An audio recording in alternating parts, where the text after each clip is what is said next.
And to bring that back to threats to men, I've watched some really great stuff on, like, let's call it mass hypnosis. And when you look at things like Darren Brown in this country, he would create a scene to see how far someone would go if they'd killed someone because they thought they'd done something they shouldn't. And of course, everybody but that person would be an actor. And in the end, that person would pull the trigger or just about to. And you realize how easy some people are being hypnotized. And unfortunately, a lot of people are sleepwalking through life, like questioning everything. So questioning like where you are in life, and then questioning things around you, because I think there's a lack of that at the moment. What am I putting in my body? What am I letting people inject me with? What's being sprayed in the air? What am I watching on TV? What clothes am I putting in my back? It's the sooner you start kind of questioning, why am I being told this? What's someone's ulterior motive? That can open up a real kind of a pathway for you to become more awake, basically. Let me ask you a question. Who are you? Depending on how you answer that reveals a lot about how we measure ourselves.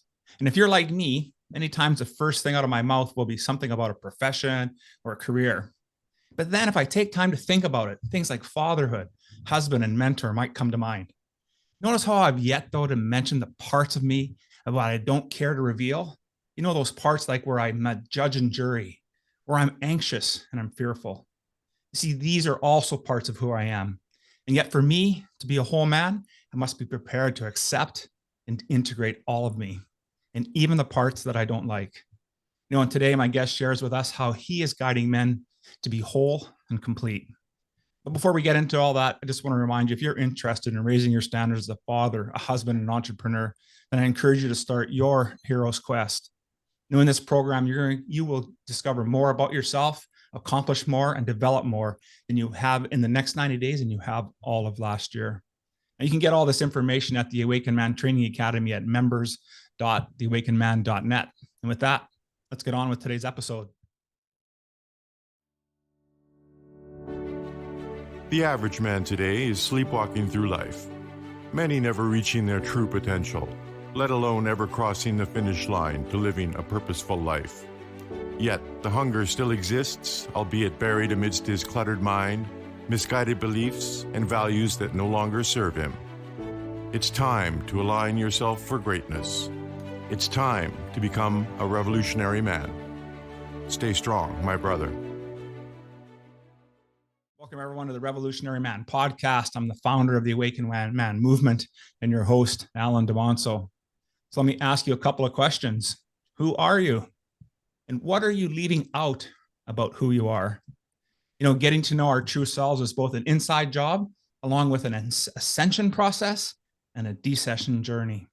And today, my guest and I dive into what it means to be that whole man.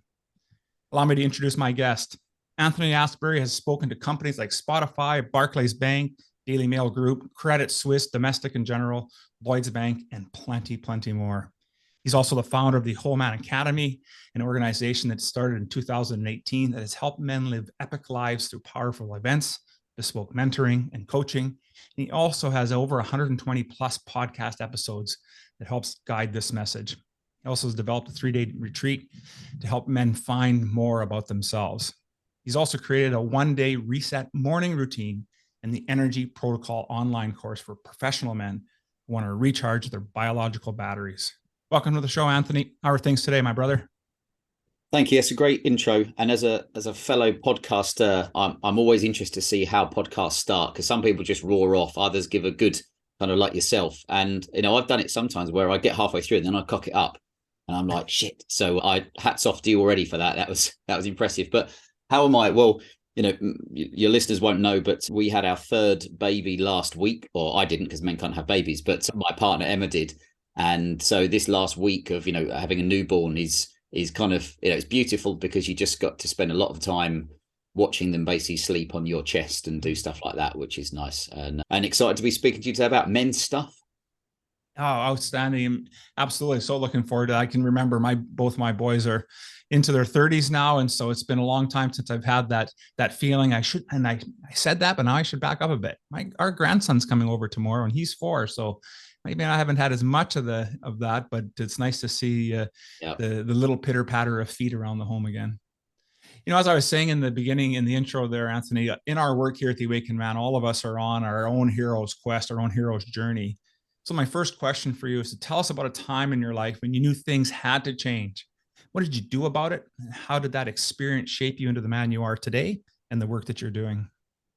Yeah, I mean, I've got two kind of, often on the podcast, it's good to have kind of like a timeline, and I'll share two I'll cut them short so I can share two instead of one. But first one was when I was in my 20s. I was not super fit, but I was fit. I played a lot of football and was always good at running and stuff like that. And basically, I had a collapsed lung. So, and it wasn't through an accident. It was called a spontaneous pneumothorax, which means that basically, for whatever reason, your lung collapses. And that kind of sent me on a bit of a journey because it happened a couple of times, and I basically wasn't allowed to do any exercise or get out of breath or anything for probably in total about 6 months. And as a young man who also was single, so you couldn't do any exercise of that kind either. But it was a tough time because I was basically stuck at home recovering.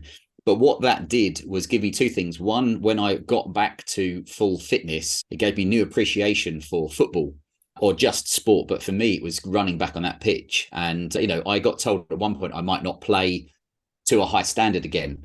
And, that season I went back. I mean, I won Player of the Year, Manager's Player of the Year. I was top of all the tests because suddenly I appreciated running out on that kind of turf. And what that did, because I lost a lot of weight, I mean, I wasn't big anyway, but, I kind of wasted away for 6 months of not doing anything. It set me on that journey of learning about men and their health, and more body than mind to start with. I probably didn't give a toss about the mind. I just wanted to look like a cover model, if that makes sense, and be strong and fit. So that got me interested in that side of things. And then fast forward pretty much 20 years from that, I worked in the city for, a long period as a trader for a short amount of time, then as a broker. Loved it for a while, and things were good. You earned good money, and you were surrounded by hundreds of guys, and you had lots of fun. You took clients out to expensive restaurants and went skiing into Ibiza and blah blah blah, all that stuff. But at some point, you start looking around thinking, "Is this it? Is this what I'm going to carry on doing? Getting up at 5:30, 200 hours a month at your desk, and basically earning money for other people. You were still doing it for yourself, but you just felt unfulfilled." And that led me into, and I always joke, my partner said to me, Emma, who I've now been with for 10 years, said, you should start listening to podcasts. And I was like, I'm not listening to podcasts. I'm busy. I'm busy being busy. I've got stuff to do. Like, don't be ridiculous.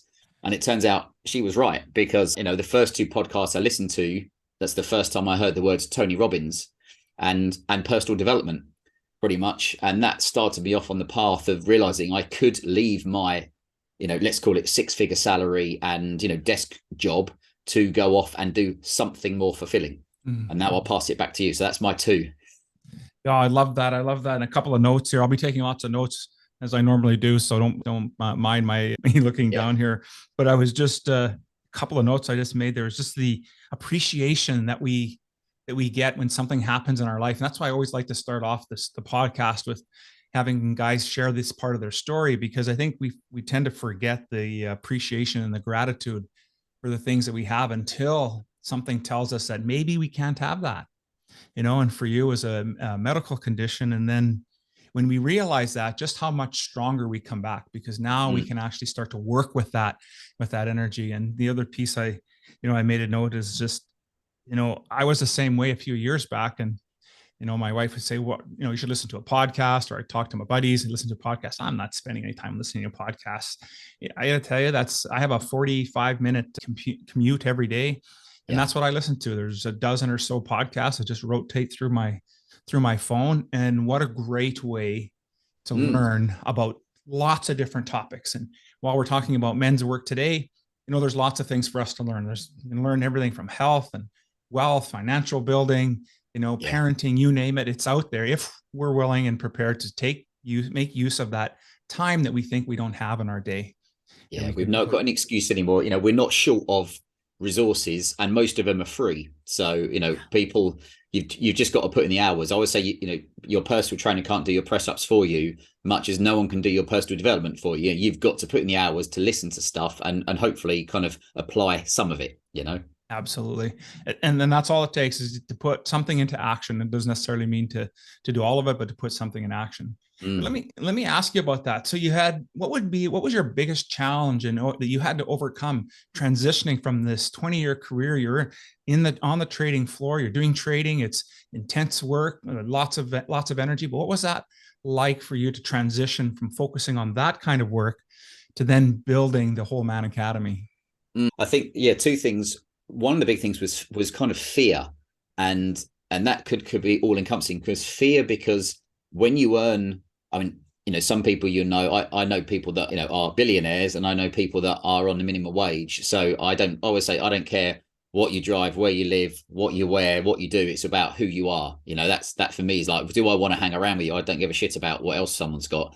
But when you earn, let's say, a 6-figure salary, and you're used to the trappings of success of I had a nice BMW Z4 convertible that was brand new, and I had a nice townhouse and expensive watches, and we'd fly to Miami on holiday and spend 10 grand in a week and not bother about it too much.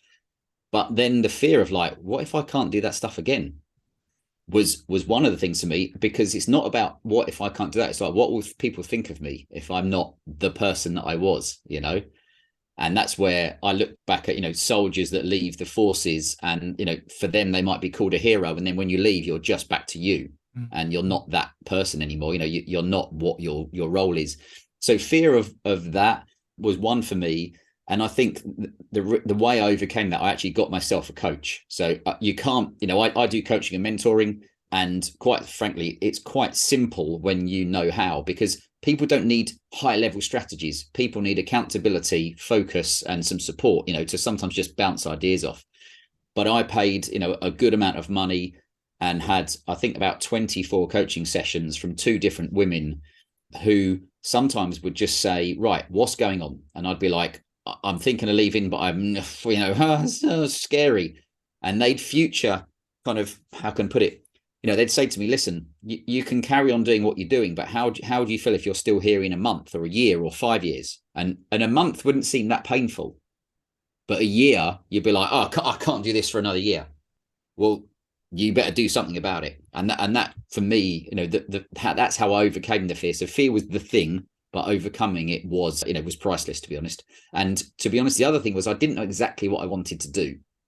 So it's easy if you say, I'm leaving to be a plumber, or I'm leaving to be a something. But when you leave and you kind of want to do something, I'd done a personal performance diploma, like for coaching, and spent like nearly a year doing that.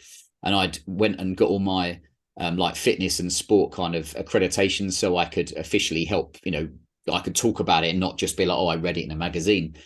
But it took me, maybe a year from when I left the city. That was end of 2016. And it wasn't till mid 2018 that the Whole Man Academy thing was born. So it was an interesting time in between, because I was helping people with health and fitness, but I wasn't entirely sure what I was doing, if that makes sense. But one day the idea of the Whole Man Academy came to mind, and then kind of that's the next chapter. Yeah, outstanding. And what I really appreciate about that story is you're talking about, the fear of us and having that trappings of success, and whatever level that looks like for us, right? And that the idea of, can I maintain and sustain the lifestyle I currently live, and how often does that affect our decision making, right? And it sounds like it wasn't necessarily a complete changeover, like I'm going to quit today because I'm going to start this thing tomorrow, because you weren't even clear on exactly what you wanted to do. And that's another thing I see so much with, even in, in my story and talking with other men, that we think we have to have all the steps lined up. And if we don't have them all lined up, well, then I can't take any action. But that's not true. We may not really know the end result. And even if we have a goal, it may not be the ultimate destination anyways. And so it's about taking that step, right? It's a really important point, because I get asked a lot, guys that are not just guys, but primarily it's guys that I deal with through the Whole Man Academy. But you'll get asked about people. I know a lot of people, or I've dealt with, who are basically bored of their job, and they've got something else they either want to do or they're doing on the side, and should they quit? And you get different advice saying, tell the boss to stick it and just leave, and you can do it. And you're like, yeah, that's great, but if and when it goes wrong, you're in all sorts of trouble, especially if you're a lad in his 20s, you can kip on your mate's sofa or go back to mum and dad's, or do you know what I mean? You can go to Bali for another 6 months or what. But if you've got kids and mouths to feed and bills to pay and a mortgage and partner, and maybe car payments or kids at private school, you're fucked if you do that. And very quickly, you're going to then become desperate. And that is not a good place to be. Yeah. So for me, I always say, there's always two parts to it. If you hate your job so much, you think, I'm suicidal, you need to just walk out and leave, speak to someone first, but ultimately you need to make the break. But if you're like, I really don't like my job, or it's a bit meh, then stay at it until you've built a minimum viable product. If you're obviously, you need to make money. And if you can see that, ascending as that's, you can let the basic salary, or the guaranteed, I should say, salary go at some point, knowing you're going to have something coming in. Because it's great to get pumped up and be like, yeah, I'm leaving, I'm doing my stuff. But on Tuesday morning, after 2 months, where you've got, not much, the bank account's going down like an egg timer, the sand in the egg timer, and you're scrabbling around, that is not a good place to be.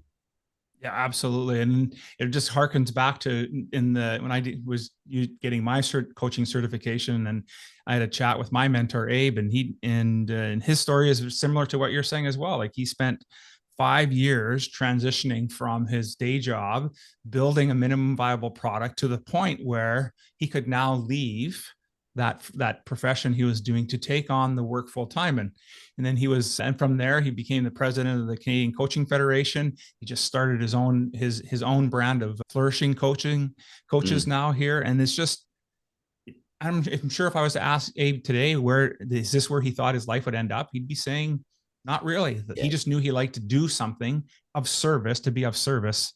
And he chose this path, right? And I think as long as we have an inkling about where it's coming from, then I think we're on the right path. Well, because you can never know who like you and I speaking today, we've never spoken before, but who's to know that something in the future means that you end up either connecting each other with someone else, or you end up in a partnership of some description, doing something. And that's the thing, you can, and I love planning, I love that, but you can't navigate life without surprises. And some surprises are good and some surprises are bad, but sometimes you just meet someone, or something happens, or you get an opportunity at the right time, and you're like, you can't plan for that, basically.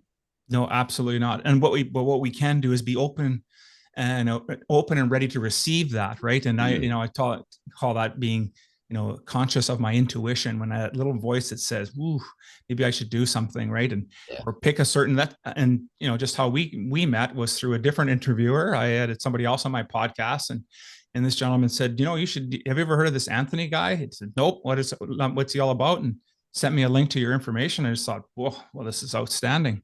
And it just leads from that. But the intuition started with this other interview that resonated with me. Had I not had that interview, then could we have met today? Hard to say. I would suggest that probably not. Yeah. Well, tell me about.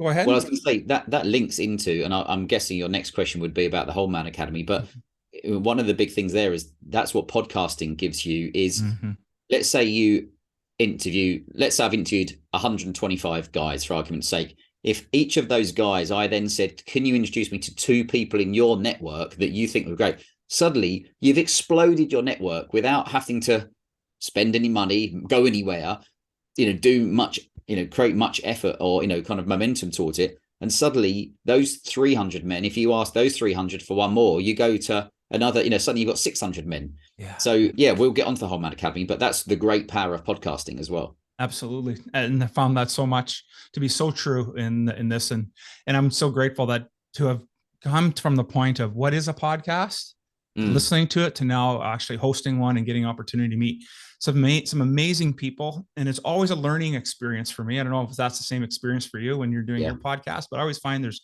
something I get out of it. I take a ton of notes as I look at and listen to what my guests are saying. Is I think it's such an opportunity for us to learn, because as the mentors, we need to get our tank filled as well. And one way we can do that is doing this kind of work. And so we're doing some pretty good stuff here, my friend. Yeah, let's get into the Whole Man Academy. Tell me a little bit about, the idea of it, how that it came to be, what its purpose is, and how it is that it's changing men's lives. Yeah, so I'll take you back to, I call it a little big idea. because sometimes, you can have a little idea and you have no idea that it's going to become something big. To kind of break that down for you. And, 2018, it was like, do you know what? I've learned a lot about personal development. I've been to events and seen the power of, and, it sounds a bit corny to say transformation, but, sometimes guys, you need to get out out of your comfort zone and get into places and listen to new people. So basically, myself and another chap who started the Whole Man Academy, we hosted our first event in London back in, say, September 2018. And I always say, even though I'd invited, about 15 mates and we had about 15 others, worried none of them would turn up because, that's what people do. Say, yeah, I'll come along, but then don't bother.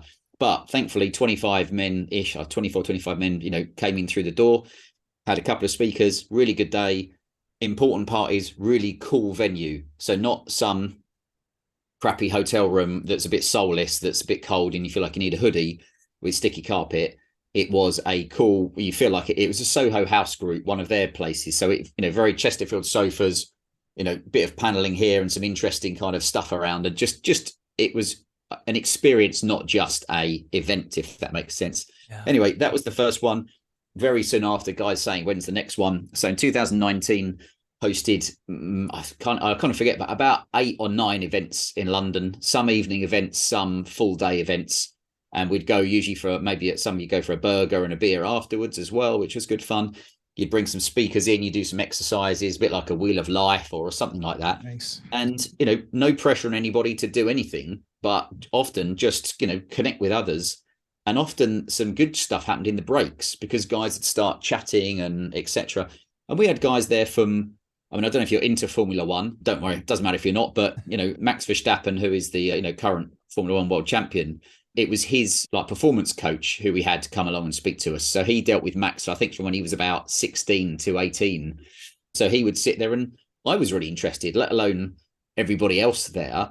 And we'd have guys come in from, coaching and media and, banking, all these different kind of, fighters. Anyway, that pretty much was going very well and building nicely. And as we all know, in 2020, people decided to strip everybody of their freedom, which doesn't sit very well with me. I'm always quite happy to talk about. And it basically ruined my plans and a lot of people's plans and ruined a lot of people's lives and financial outlook as well. So, you can cry about it and that's fine, but you have to adapt or die, as the saying goes. So I'd always wanted to do a podcast, but I hadn't been pushed into it because there wasn't any urgency. So I very quickly threw about £2,500 at London Real, if you know the London Real podcast with Brian Rose. So I'd been listening to Brian Rose, but he had a similar story to me. He was Wall Street and then London. He used to work for one of the competitors of what I worked for. And I listened to his podcasts and they did the podcast course. So anyway, I did that. That was really helpful. And we launched the podcast to try and create like this thought-provoking content for men, because there's a lot of podcasts out there, but I wanted the guys to not just be the same people you can listen to on the top podcasts, if that makes sense. Because don't get me wrong, having big guests are great, but sometimes you've heard them on 8 podcasts. Whereas I like listening to guys that I'm like, you've said a couple of things today that I'm like, oh, I might have to listen to that again, so write that down. And ultimately it was about getting guys together to talk to start with, but that's not A, enough, and B, it's not a business plan. Because events are really hard to run. Yeah. Because I would say getting bums on seats is the hardest bit, unless you've got a big marketing budget, which I had 0, basically. And word of mouth goes so far, but the hiring of venues is very expensive. And then you've got, the additional stuff and, you're taking big risks. So what we then launched was the coaching, which meant it was 1-to-1. We developed it, say the online course, energy protocol course, because we always think for a lot of guys, you're being bombarded with, your sleep's got to be on point and your food and your fitness and your relationships and your mindset and blah, blah, blah. And guys' testosterone levels are dropping rapidly, which there's good reason for that. But that's another podcast in itself. And we tried to encapsulate the whole man being the reason why the guy that first set the Whole Man Academy up with me, he wanted it to focus primarily or purely on mental health. And I said, that's fine, but that's not what I want. I want it to be fitness, health, mindset, family, relationships, money, grooming, all these different things, because for me, that's what encapsulates a whole man. And I know guys who have got loads of money in the bank, a big house, great job, lovely family, but they're really overweight and they're unhappy. Whereas I know guys that have got a great body, loving family, freedom in their job, what have you, but they're skint for whatever reason and the business is doing badly. Yeah. Well, you wouldn't say they need mental health help. You'd say they need financial and physical and blah, blah, blah. So I wanted that to encapsulate the whole man. And my other story on that is, if I stood up in the city when I worked with 300 guys and I was like, ding, ding, ding, hey guys, who wants to come to a mental health event for men this weekend? You'd have, someone to throw a shoe at you and piss off. Whereas if you said, hey guys, there's a strength and resilience event this weekend for men. We've got special forces guys, we've got ex-footballers, we've got, millionaire crypto experts. Who wants to come? I've got my hand in the air.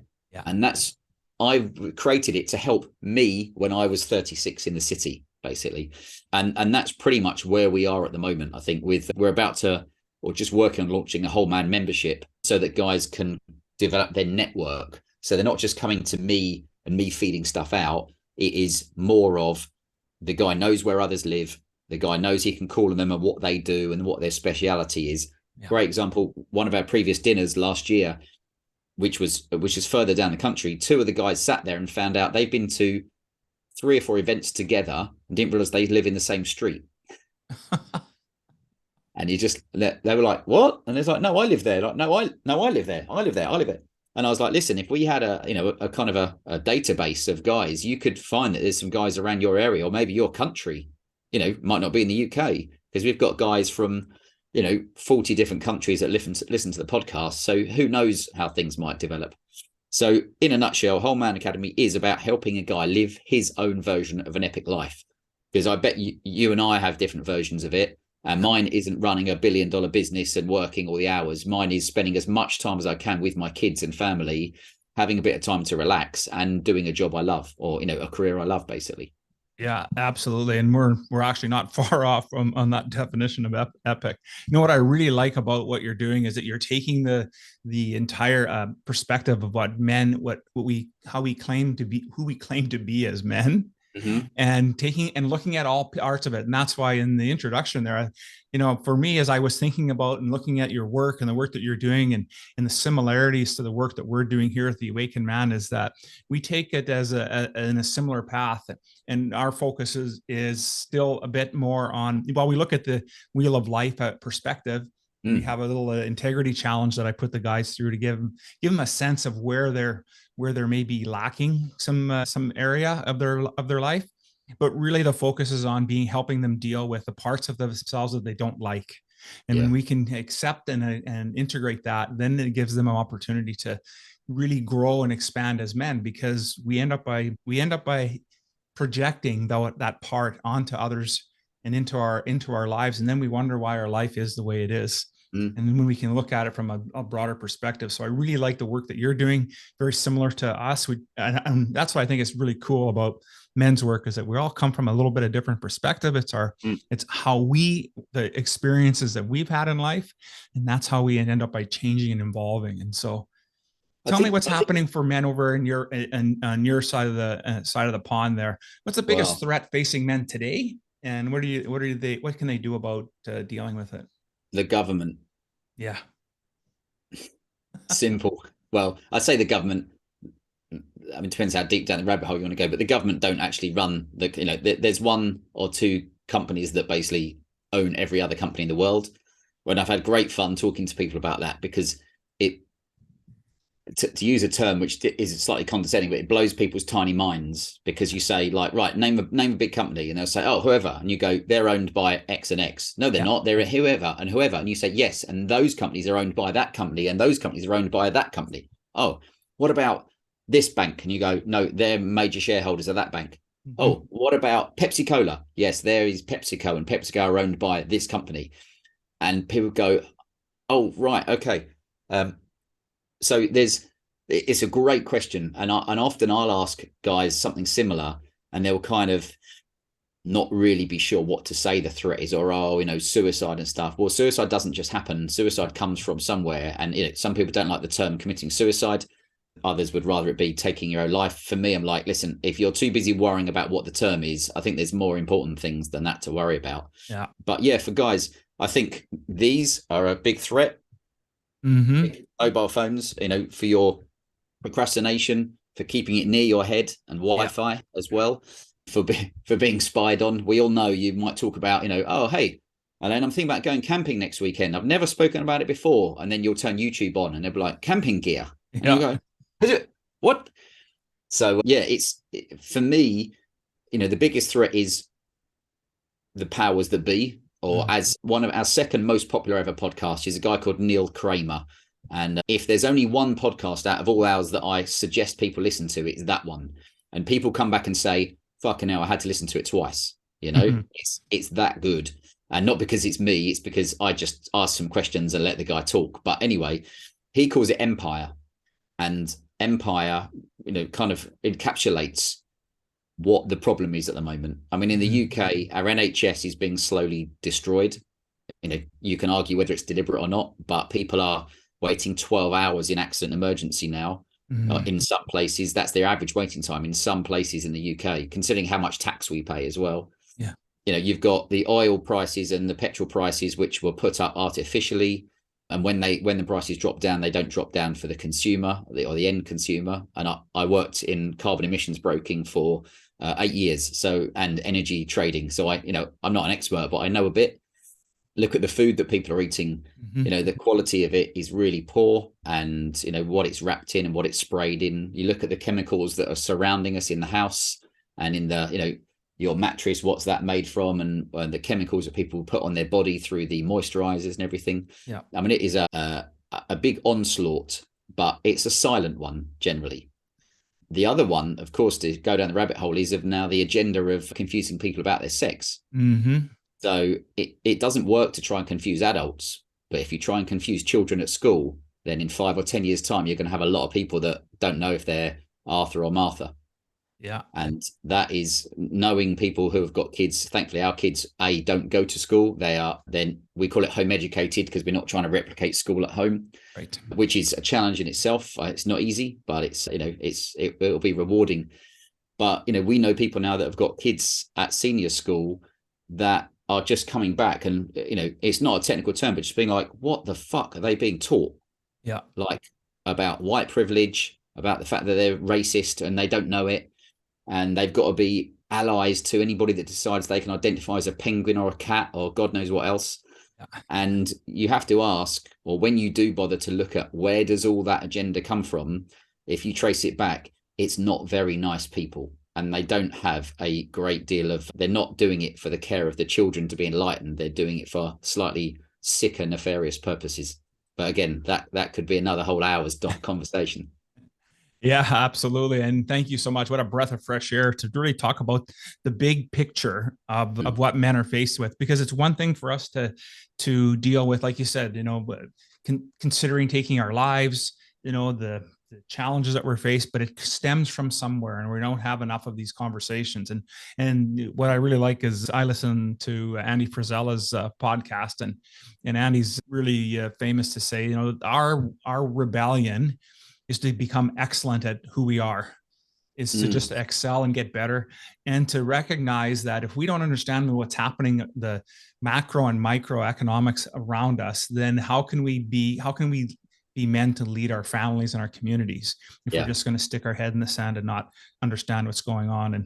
And I would suggest that it's probably, as depending on the information you're looking at, whether it's a black rock or a black stone, there's a lot of weird stuff going on right now. And I think what's happened, if there's anything good that came out of this pandemic, it's people are starting to wake up to say and realize there's something deeply wrong. There's something deeply wrong. And we've been hoodwinked for a long time, a long time. And when we recognize that, okay, when you're the most trusted person, I know we have this survey here in Canada, and for years and years, like decades, the most trusted person in the country would be the CBC news anchor of the decade. Yeah. And that says a lot about how we think that we choose not to spend any time to figure out what's really going on. And when that's who we're looking up to Peter Mansbridge, and those are names of the past, is makes you want to really scratch your head. You've hit on an important topic on it. We've just started covering, but like calling it, say, the awakened man, because there's a question I like to pose to people, which is, how do you know if you've been brainwashed? And I was, prior to all the COVID bullshit, some of the stuff I would have argued with people about that I was completely wrong about.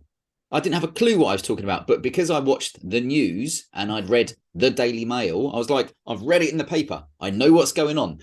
And now, my best saying is everything you know is wrong, or at least question everything about what you read in the newspapers, what you see on TV, what you see in films, all these different things. And to bring that back to threats to men, I've watched some really great stuff on, like, let's call it hypnosis, mass hypnosis. And when you look at things like Darren Brown in this country, where he would create a whole kind of scene to see how far someone would go if they'd killed someone because they thought they'd done something they shouldn't. And of course, everybody but that person would be an actor to create this. And in the end, that person would pull the trigger, or just about to. And you realize how easy some people are being hypnotized. And unfortunately, a lot of people are sleepwalking through life. But, you try and tell someone that, and that was me a few years ago, or you're just going to offend them. But you were right. A lot of people in the last, year or two have looked around and just said, something's not right. I don't get it. And most people can't get the full picture. It's a big jigsaw. And I always say, listen, there's a big wall behind me. I say, listen, if you give me 3 hours and a massive whiteboard, I don't know everything, but I could start to help you put things together. Yeah. But, also some people don't want to know. Yeah, it's because, what? Ignorance is bliss, unfortunately. And the more that we know, the more that we realize just how much we don't know about things. And then that gives us a sense of insecurity. Yeah. And really, in the end, at our core selves, man or woman, we want to have a sense of safety, of security. And sometimes that's a big step for guys to take out of there. And for me, my belief is that it's because, as raised as young boys, that we were just, children to be seen and not heard. We were suppressed about to really deal with stuff. And so we didn't have a healthy way to deal with our emotions. Number one, how to spend time and create relationships. And then as we get older, we take these really their survival habits that have kept us going, and we replay these programs over and over and over again until one day, hopefully, we wake up. Something happens to jar us awake. And I have a gentleman in our work. I have everywhere from a 30-year-old, and we just had a new gentleman come and join us. He's 65, and it's starting that awakening process is happening for him. And my heart just goes out to these men as we're doing our work and we're understanding how all the pieces fit together. And maybe you don't need to see the entire spider web, but you need to see enough of it to get a sense of how to take the next step forward in your life. I tell you what, it's really nice what you said there about, a guy who's, let's say, 65, because I think sometimes people, they just need to be shown something for it to just, it pops open the can and then they start sniffing around. So my dad was a great example. Dad's a smart guy. He worked. My dad's one of those, it does my head in, because he's very clever in the numerical or that side of things, because he worked for Barclays Bank for many years. And then when he got to his 40s, he basically said, I don't want to do this anymore. I hardly ever see my kids. So he quit, and we bought a farm down at the south coast, which was really hard. But for me growing up, I saw my dad every day, which is fantastic. But he can also do electrical wiring, plumbing. He's rebuilt car engines. He's built stables. He knows how every power tool works. If your car breaks down, he knows I'm shit at stuff like that. But what I would say with him is, I was going on and on and on at him through all this, saying, listen, we're not being told the truth. You can argue about what the truth is, but we know that what we're being told isn't it. And it was hard for him to start with, because it is hard when everything's like you're being told you're wrong. And then he listened to 1 hour or 2 hour podcast with me. And we were actually putting my son's a bed together, a bunk bed for two of our kids. And it was a 2 or 3 hour job, which turned into about 6 hours. And I just put this podcast on in the background. And it was the guy I said I interviewed on the podcast, Neil Kramer. And my dad was like, what and what and what? And at the end of it, it kind of like opened up a little gap. And since then, my dad has done loads of his own research. And he said to me a while ago, all I know now is I was born and I'm here today. And I don't know everything. Everything else in between feels like it's a bit of a lie. And I was like, yep. Yeah. Keep digging. Yeah, absolutely. And kudos to your father for having the openness enough to, listen to the podcast and then start to do some exploration. And really, I think in our work, we can just, as you were saying, we just crack open that walnut a little bit and allow something to come in there. Then I think we're doing good work here. Yeah. Hey, what is the one thing in doing all this men's work that you're finding that you still need to work on? The one thing I found really hard when I started working for myself was when you had a job, you basically turned up at 6:45 and you knew what to do from 7 till, 5 or 6. And then you went home, and unless you were out with the clients, you basically switched off. But I find it really hard to switch off because also I love what the Whole Man Academy, I love what I do. But probably like yourself, every hour I could email more guys to get on a podcast. I could, write more e-letters. I could publish more content. I could do some more videos. I could create a new online course. There's never an ending thing. And I literally sometimes lay in bed at night thinking, I've just come up with this great idea for a LinkedIn post. And so for me, it's like sometimes I need to learn how to switch off more because, that's at least it's a good, I'm not switching off of something because I hate it. It's because my mind is always going on. But Neil Kramer, when I spoke to him, one of the big things was about men spending time contemplating. So not doing anything else, but just contemplating and not trying to get somewhere, not trying to meditate to clear your mind, but just being.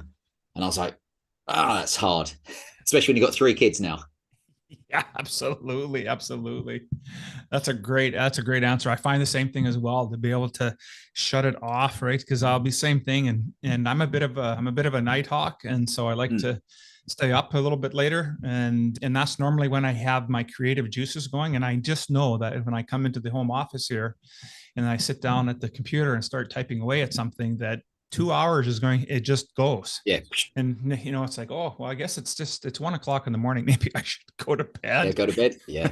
Yeah. Very similar. Yeah. But it's not because it's not about work that we don't like to do. It's because it is work that we love to do. And you find it hard to stop. Yeah. It's just our passion that drives us. Yeah. What would you recommend are your top 3 suggestions for any man that wants to take control of his life? What should he be doing? The first one is, when I talk about energy, the reason I developed the energy protocol course was because it encapsulated what I thought was important for a guy, which again was, a little bit of fitness, your mindset, what you're eating and drinking, how you're thinking and sleeping as well. And it's not highly technical stuff. And, just optimizing those basics to start with is one of the really important things, I think, because again, if you do burn the candle at both ends and you end up like losing out on sleep, it might not feel like it now, but it will catch up with you at some point, and eating a load of crap, doing that kind of stuff. So just taking care of yourself is probably, I think, one of the most important things to start with. And also having your relationships around you. I always think for the average guy, if he's got a partner, I always hark back to, there's that saying of like happy wife, happy life. Now, we could break that down and say that's not true because blah, blah, blah. But I interviewed a former police detective from the US, and he moved and left to be a men's coach. And I interviewed on the podcast, and he said one thing which I thought was great. And he said, if you want, see how a relationship blossoms, if you go to your partner and say this simple question, you say, what can I do to make your day a 10? And, often like with my partner, she might literally be like, can you just empty the dishwasher for me and do something, whatever else it is that she's been wanting you to do for a while. So they're not asking you to like climb Mount Everest or, write a song here. We often, but you could apply that question to your work, or you could say to your team, like, what could I do to make your week at work a 10? Yeah. It opens up. And I was just like, damn, I love that. Yeah. Love that. Love that as well. I just wrote that question down. Yeah. What a great takeaway. Awesome. Love it. So let's think about where we are today, but then we fast forward 20 years from now. And as you look back on today, you think about legacy. What would legacy look like to you? What would that ultimately become? Yeah, I think 20 years from now, whether the Whole Man Academy would still be running, who knows? I mean, to be honest, I think if you dial it back to the middle of our conversation, I think the next year or two are going to be very, very interesting for the economy, for freedom, and with the introduction of AI, which I think is it's like a lot of things, like water. If you have too much water, you'll drown. If you don't have any, you'll die. So AI, and I've used it, and I think it's great to an extent, but it's quite disturbing to see. I read this week someone that's basically lost their job working for a big company because they dealt with, let's just say, copywriting for argument's sake, but basically they've been told, well, we've got like 5 or 6 people that we pay retainers to. We only need 1 now because they can generate it all through AI. And you're like, So for me, it's really hard to know where legacy goes, because I think there will be a very interesting next couple of years. But if nothing happened, I mean, the banks are going to collapse. I do believe. I think that we'll see. I predicted Credit Suisse would go under. I wrote about that 2 years ago, and Deutsche will be one of the ones. If I won't be surprised if Deutsche are as well. But it seems like that they're encouraging fear in keeping on money in the little banks, which means everybody will take their money out and put it in the big banks. And the big banks are the one that's controlled by the people that do everything else. Yeah. So that's an interesting one to go down. But legacy wise, I'd love the Whole Man Academy to have spread to, having big events like, 1,000 men. I mean, I've always had this thing of like, someone said something about like 1,000 man project or something like that. I don't know. It's in my head, but not talking of like massive, but, having events where you've got hundreds of men come along and really feel like they belong to a movement. That for me would be enough of a legacy on the Whole Man Academy front, taking family and all the other stuff aside. That would be super cool to have regular events where guys get together and, really kind of, I don't know, explode through things they're finding hard. Outstanding. I have no doubt that exactly what will transpire with Whole Man Academy. Anthony, of everything we had an opportunity to speak about today, and maybe there was a topic we didn't get a chance to dive into, what would be the one takeaway you'd want our listeners to have? For me, it's about, I was using the term for one, I think I said a bit like questioning everything. So questioning like where you are in life, if looking at yourself and then questioning things around you, because I think there's a lack of that at the moment. What am I putting in my body? What am I letting people inject me with? What's being sprayed in the air? What am I watching on TV? What clothes am I putting in my back? It sounds like an exhaustive process, but the sooner you start kind of questioning, why am I being told this? What's someone's ulterior motive? That can open up a real kind of a pathway for you to become more awake, basically. Yeah, I love that. It's about being conscious, right? Being aware of all of our choices and decisions and taking purposeful action. So, I just want to say thanks, Anthony, for spending time with me today. And I think you gave us an opportunity. I've actually left a few breadcrumbs for guys to understand what it really means to be a whole man. Now, if they were interested in getting in hold of you and in getting involved with the Whole Man Academy, what's the best way for them to do that? Yeah, you can firstly just check out our website, which is wholemanacademy.com. And the main thing I point people to is we have been publishing since 2019 the Whole Man Journal, which is insights to maximize your mindset, body, and performance, because it's all encapsulating.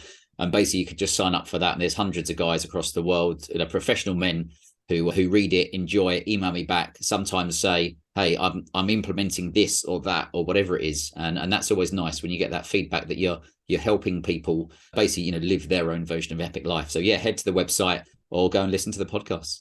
Love it. Awesome. I'll make sure that all that information is in the show notes for today's episode so folks can get out and read and get a hold of you. I just want to say once again, thank you so much, brother. It was an outstanding conversation. It's been a pleasure. I hope to do it again soon. We will.